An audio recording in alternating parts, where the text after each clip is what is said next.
Just waiting for a couple things. I think we should be okay. And we are good. What's up, everybody? I hope everybody's enjoying their Friday night.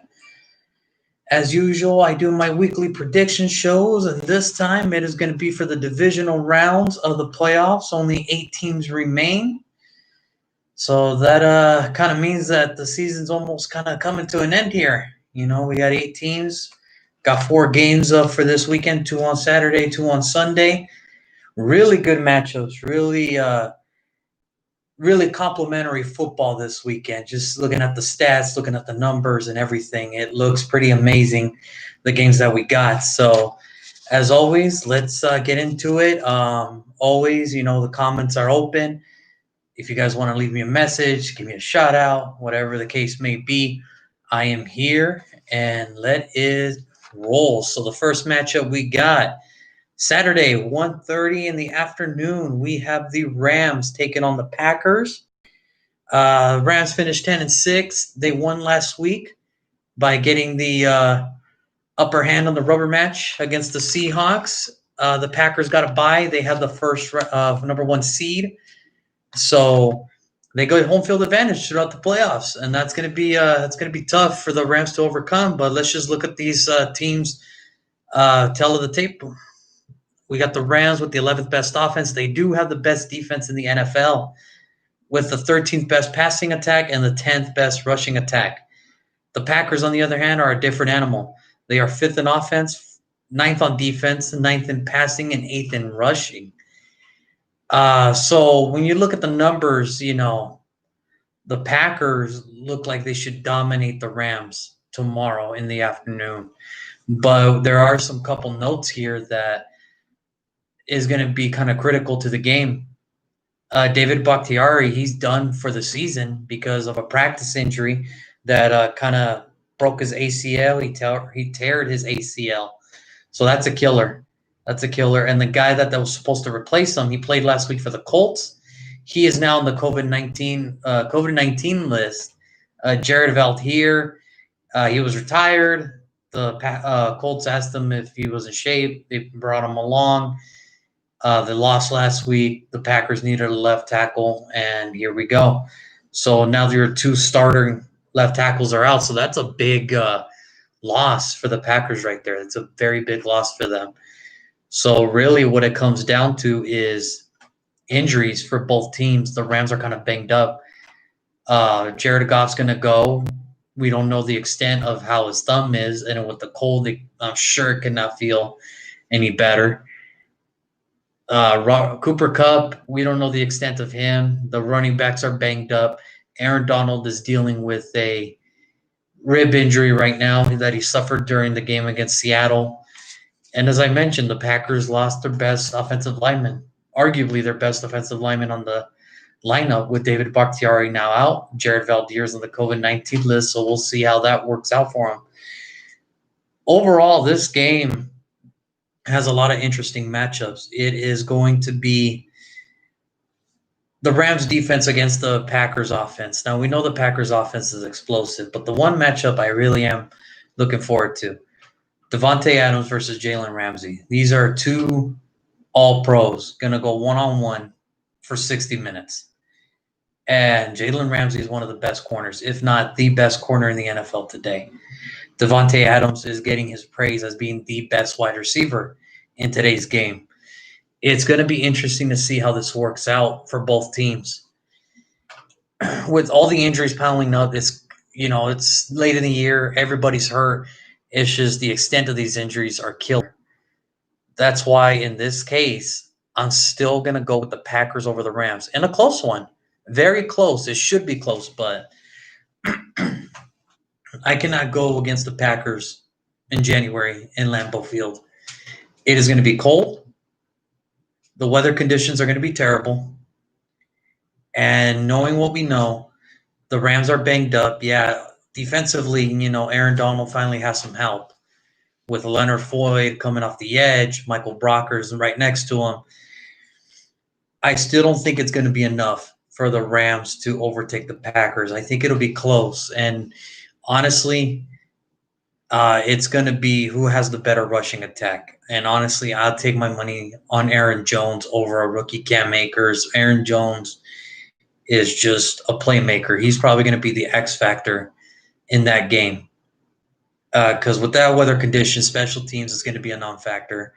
It's going to who's going to have the better running game, and I think that belongs to the Packers with Aaron Jones taking majority of the snaps. Now, with David Bakhtiari out, that could change the dynamic, but I still like the in favor of Aaron Jones. So I think in this case, I'm going to go Packers over the Rams. It's a miracle that the Rams got here.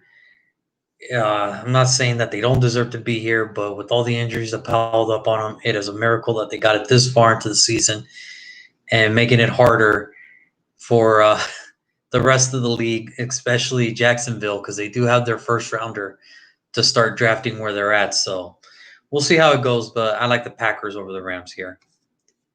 Next up, give me the Ravens, the 11-5 Ravens going up against the 13-3 Bills. So both of these teams played last week. They won their wild card matchup, and here they are.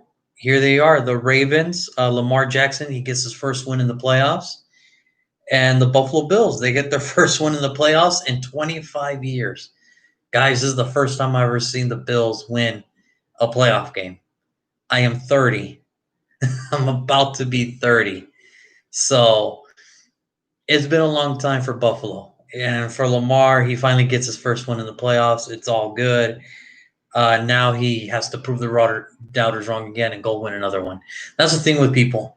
You win one, well, you can win another one. It's never enough. And, there's people out there that were already saying, well, if he falls to 0-3, then you got to find something else. You got to cut him. I'm so glad some of you guys are not general managers, because you want to know who else is 0-3 to start off their playoff career? Peyton Manning. Peyton Manning was 0-3 before he got his first playoff win. So some of you guys, I'm kind of glad aren't general managers, because it seems like you would give up on these guys way too quick. So, yeah. So they get their first win. Buffalo gets their first win in 25 years. Bills Mafia was electric. Very close game. Kind of a couple questionable calls at the end of the matchup between Buffalo and Indianapolis, but nonetheless, Buffalo won. So let's look at it, tell the tape-wise, where they stack up against each other. So the Ravens have the 19th best offense. They had the 7th best defense, though. And this is kind of a strange fact. The Ravens are the worst passing team in the NFL, but they got the number 1 rushing attack in the NFL. Usually it's if you have a great rushing attack, the passing game opens up. Well, not in this case. The Ravens just seem, they just seem, they're going to just run the ball. And it's worked. They're 11-5 because of it. It's worked. Thanks to Gus Edwards, J.K. Dobbins, the rookie, Lamar Jackson adding to it. It's working. And it is incredible to think that the passing game can get open for the Baltimore Ravens. That could be a deciding factor here, because with the weather in Buffalo, it looks like it's going to be snowing. They're predicting 40 and a couple snow. So, we'll see how it goes by tomorrow, but that's going to be something to keep your eye on. And for the Bills, 13-3, they finally get the first playoff win in over 25 years. And they have the team. They have an amazing team here. 2nd best offense. The defense was kind of, not I want to say a letdown, but it was kind of took a step back from last year's defense. Last year's defense was up and going. They kind of expected the same, but 14th best overall is not that bad. They got the 3rd best passing game, but they got the 20th rushing game. Now, some news on them. Their starting running back is down. So they had to sign Devonte Freeman. And from what I've been hearing, he's been taking all the first team snaps. This is a guy who's fresh-legged. He was with the Giants for a little bit. They let him go. And now he's here with the Buffalo Bills. So we'll see how that goes. And as I mentioned, The weather conditions is going to be terrible tomorrow at Buffalo. I mean, extremely terrible. They're predicting snow, 40 degrees, and a big wind factor, chill factor involved in this. So it's going to feel more like 20 degrees by the end of it. The key matchup in this point for this matchup, it has to be the big uglies on both sides. Whose line is going to win the battle more in this type of game? Buffalo's offensive line has only allowed 27 sacks in this whole season. That is the ninth best in the NFL. For the Ravens, they're the number one team in blitzing.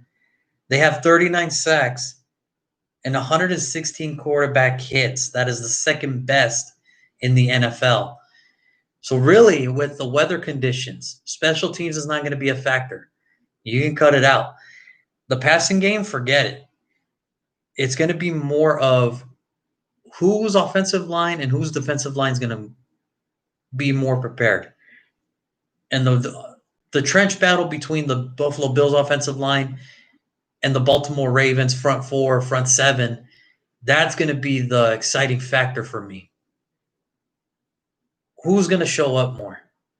Who's going to want it more? You can't pass in this game. This game is going to be more of a who can run the ball better. Buffalo has not been able to do that, or Buffalo's not been able to run the ball pretty decently all season. And the Ravens are just a great rushing team. With the mobility of Lamar Jackson, J.K. Dobbins had an amazing rookie year, and Gus Edwards was a complimentary back. And Mark Ingram's back there chilling, waiting for his time to shine. This was hard because I like both teams, but I'm going to stick with my guns here. In the very beginning of the year, I gave out a Super Bowl prediction, and I said it was going to be Seattle and Baltimore because they went all in. Tampa Bay was kind of like they went all in, but are they going to be ready to go? Well, they're still in the playoffs. We'll see how this goes for them. But I liked what Baltimore did. I like what Seattle did. Seattle's out, so that my Super Bowl prediction went bust after one playoff round. But the Ravens are still in there. And I'm going to stick to my guns. I think the Ravens are going to upset the Buffalo Bills. I just think with the weather coming in. Now, Josh Allen, he's mobile too, but he's not a Lamar Jackson. Even though he's had more rushing touchdowns and this and that, it's all about the yardage. It's about how are you going to handle when Lamar Jackson starts running. And Buffalo's defense, they've shown that they are one of the kind of the underachieving of stopping the run. Matt Nagy, hi Nagy, how you doing? But Buffalo has shown that they cannot stop the run, and with Baltimore, they can run it and they can stop your offense.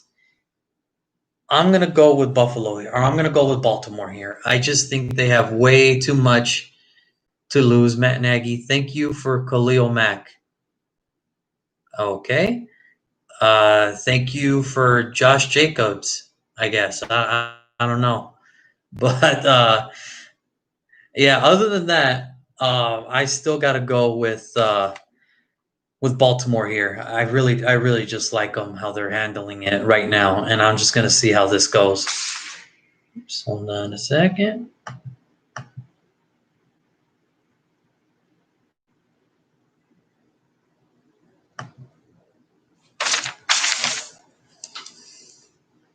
All right, hold on. Okay, I think we're good to go now. Matt Nagy, our running back had more yards. Yes, Matt Nagy. Yes, you did. Yeah, it had more. You had more yards. Woohoo! Did you get the Super Bowl with your superstar pass rusher?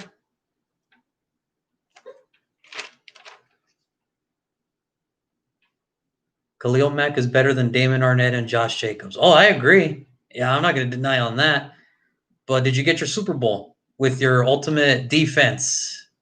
With your Khalil Mack, did you get the Super Bowl?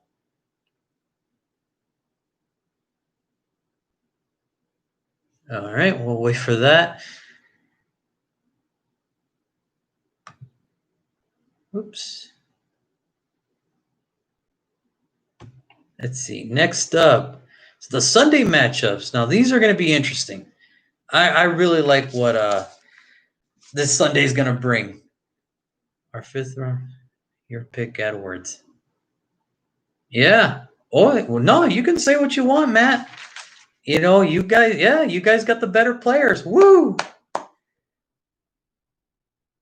Did you get a Super Bowl? No, neither did we. So this trade does not matter. You paid that guy all that money for nothing. Yeah, you guys got a great defense, but yeah, okay, you guys won the trade. Yeah, we'll give it to you. You guys won the trade. Congratulations. You guys got Khalil Mack and all that stuff. 100+ million for Gruden is nothing. That's interesting. It is. It is. But on Sunday, we do have, well, for you TV junkies out there, it's the Progressive versus State Farm Battle of the Commercials as we got the Cleveland Browns taking on the Kansas City Chiefs. You can pay Gruden, but not Mac. Oh, okay, you're one of those fans that don't know. Okay, so here's the thing, guys. As I mentioned last week, coaches don't count towards the salary cap. And you having the head coach, I thought you would know that, but I guess you don't. So, hey, we learn something new every day. So, how about that?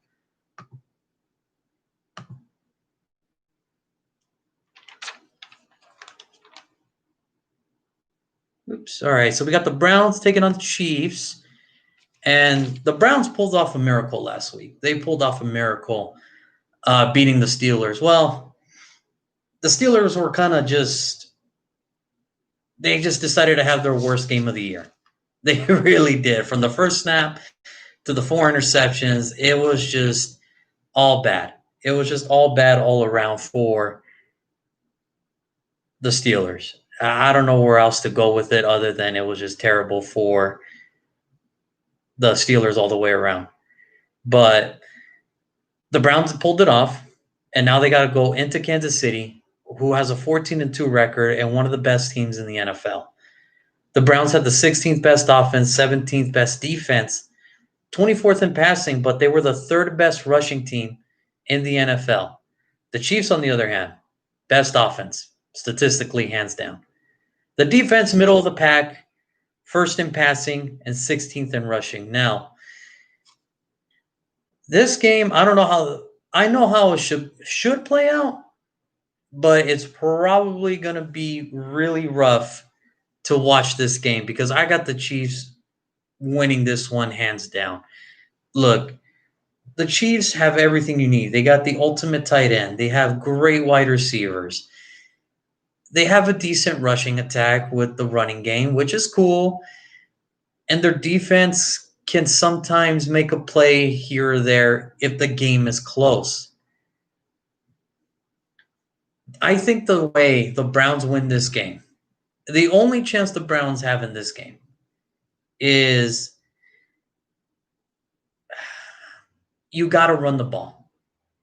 You got to control the clock. I think this is the only way the Browns can win the game. Control the clock. As long as Patrick Mahomes and that offense is on the sideline and you're running the football and you're just doing what you got to do, which has been your strength all year, just run the football, run the rock. I think in the end, that's how you can beat the Chiefs. I just don't see that happening. I just think the Chiefs are just too good to allow that to happen. And it's going to be rough for the Browns, but they made it this far. They made it this far, and I'm not going to count them out, but I think that's the only way they can win. Because you can't go toe-to-toe with Mahomes. You can't air it out with Mahomes. You think you might have the comfortable lead, but you don't. Your defense isn't good enough to hold that lead. It showed against Pittsburgh. I think that's the only way the Browns can win. They got to run the rock. They got to run the rock. And the way I see it, It's just unfair for the Browns to even try to handle a test like that. But hey, who knows? We've seen weirder upsets, so but give me the Chiefs over the Browns in this one. And then lastly, we have the Buccaneers versus the New Orleans Saints. Here we go again. The third time these guys meet. And I was foolish enough to take the Buccaneers twice because I thought the Buccaneers were going to have a good enough team to beat the Saints, and they got swept in the season series. So for the Buccaneers, they had the seventh best offense, the sixth best defense, the second passing attack, and the 28th rushing. The Saints had the 12th offense, the fourth defense, the 19th passing, and the sixth rushing. So Tom Brady's 42, and he was the second, that team was the second best passer. Now I get it. He had Mike Evans, Marquise Goodwin, Antonio Brown, Cameron Brate, Rob Gronkowski, and that's all fine and dandy, but you got to make it work too. So that's a credit to him. You can tell Drew's getting a little bit older. He does have Michael Thomas. He does have Jared Cook. I understand not as bigger names than the guys I just mentioned, but they're still good football players. It's just the passing attack wasn't there for the Saints this year. And on top of that, Devin White, Steve McClendon, two key defensive players for the Buccaneers, just got off the COVID-19 list. I'm excited for this matchup. I am glad it's the last one because this could possibly be the very last time we see Tom Brady taking on Drew Brees. And that is one heck of a story. The last time. I was foolish enough to take him in the opening week 1, Tampa Bay. I was foolish enough to take them week 2 because I figured, all right, they're at home. They have the home field advantage. Their defense is playing great the previous week, and then they fell to their faces when they lost 38-3 on that Sunday night fiasco. As far as this game goes, I love the Saints. They have a good team. Their defensive line's amazing. Their defense is great. They play fast. They play physical. But you know what they always say? The third time is a charm. I'm going to go with the Tampa Bay Buccaneers on this one. I think Tampa Bay can pull this win off. I think they can do it. So we'll see. And that was my prediction show, you guys. I want to thank everybody that did comment. I want to thank everybody that did leave a little like and everything. That was cool. Matt Nagy, I haven't heard from you after I told you about the whole salary thing. So thanks for tuning in. Sorry if you didn't know that, but hey, everybody's got to learn sometime. So other than that, tune in next week. We'll have the conference championship matchups. We're getting closer to the Super Bowl, and I cannot wait. And as always, I do have a podcast that I do share on this page. So check it out, like it, love it, share it. I do support the ones. I do want to thank the ones that do support it, that do like it, everything. It is so cool. But, we want to get bigger, and the bigger stuff, the more we get involved, the more popular the show does get, the more fun stuff we get to do on this show. So, keep liking it, keep sharing it. And as always, I will see you guys next week. Have fun. Happy Friday. And enjoy your football weekend. Take care, everybody.